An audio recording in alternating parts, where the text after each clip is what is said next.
Hi everyone, it's Tammy Mastroberte with Elevated Existence. I am here today because I'm going to share with you 3 ways that your angels, your collective angels, your guardian angels, archangels, how they communicate with you, how you know that angels are around you and trying to get a message through to you, trying to talk to you, right? As the universe goes, angels are part of that, guides are part of that, our loved ones who have passed on are part of that. But today I want to specifically talk to you a little bit about angels. So, in terms of angel communication, sometimes we sort of favor an angel. So maybe you pray to Archangel Raphael because you're on a healing journey. Maybe you pray to Archangel Gabriel because you are a parent and you need help with that. Maybe you have a sensitive child. Or maybe I pray to Archangel Gabriel anytime I'm writing, right? Because that's the angel for communication. So maybe you have a specific sort of relationship with an angel that you favor when it comes to archangels.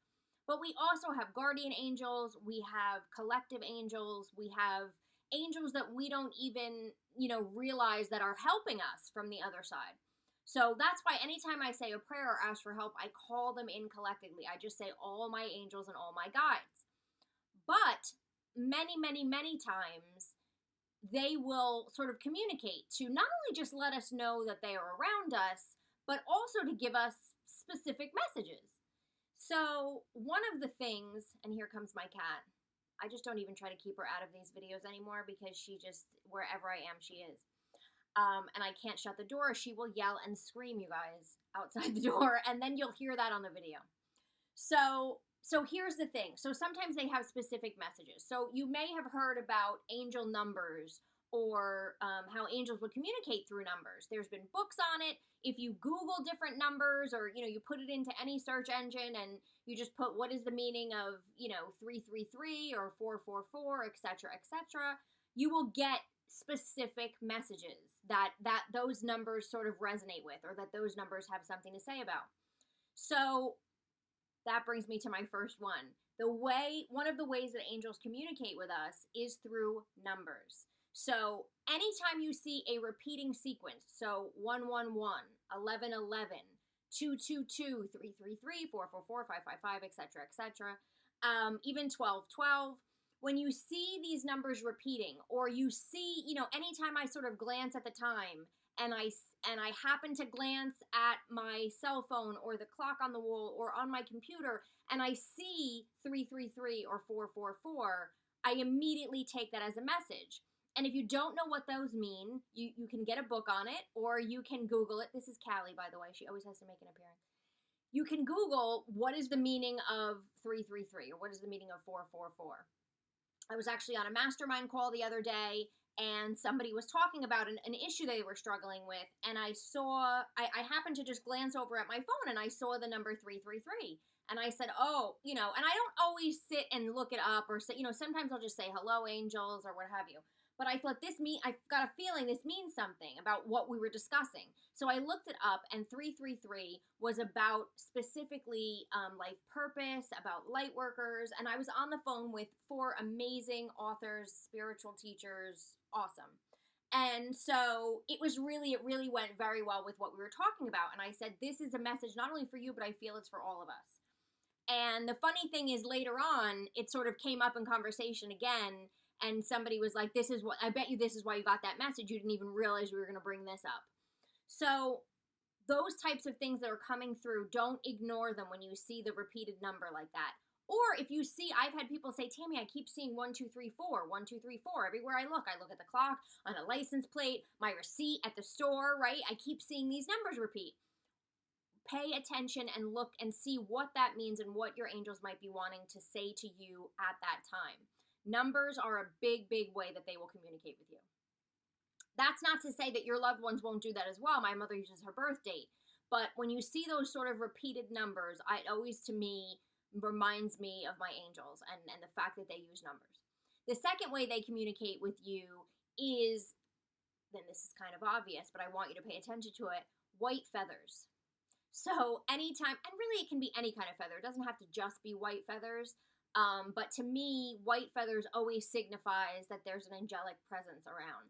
Sometimes I feel my mother around also when I see that, but just know that anytime you see, and it doesn't have to be a physical feather, it could be a picture of a feather, right? I don't want you guys to get too literal. And I find that happens a lot with signs when I'm teaching things, is they'll say, oh, well, I wanted a rose, and then I saw a rose wallpaper, but I don't think that counts. Like, yes, that counts. If you walk in and there's feathers all over the wall, that counts, right?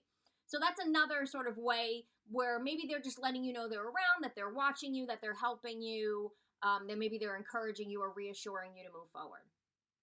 And then the last one is one of my favorites, which I've talked about before, specifically when it comes to loved ones, but you can do this with angels or any guide or anyone, is giving them a sign to use. So I mentioned earlier, maybe you work with Archangel Raphael. Maybe you pray to Archangel Raphael on a regular basis. You're trying to heal something. Why not give Archangel Raphael a sign to use so that you know he's speaking to you, that he's trying to communicate with you?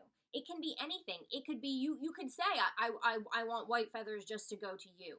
You can give him a sign of the rose. You can give a sign of butterflies. Whatever sort of means something to you on your healing journey. It could be birds, right? Birds and sort of the freedom that they represent. And literally just say, Archangel Raphael, I know you're around. I know you hear me. I know you hear my prayers. I want to open up and pay attention to what you're communicating to me.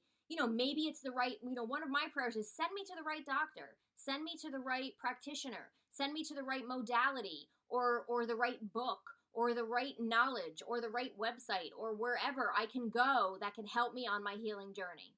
So if you say, use the sign of a butterfly to let me know, maybe this is the way I need to go, or let me know that you're around me. Same thing with Archangel Michael, if that's someone that you pray to all the time for protection. Why not give them a sign to use? You can also give your collective angels, if you don't know, okay, I don't know who my guardian angel is, or I don't know specific, angels that might be around me. They work as a group often, so why not give them a sign and say, okay, I will know you guys are around me if you use X, Y, and Z. And then if you work with Archangel Raphael, you can give him a separate sign. It's okay to give them, they want to communicate. So if you say to them, listen, use this and I'll know it's you, they are on top of it, right? They're like, we got it. If this is going to get you to pay attention, we will use it. And they will happily use it. Just try this. Trust me when I tell you this. So those are my sort of quick tips on how to know when an angel is communicating with you and really how to interpret it also. So give it a shot. Let me know what happens. I always like to hear, so you can send a comment, write a comment, tag somebody or put somebody, send this to somebody who maybe really needs to hear it. I want to get this information out because the universe is always talking to us. So enjoy, communicate with your angels, and I will see you next time.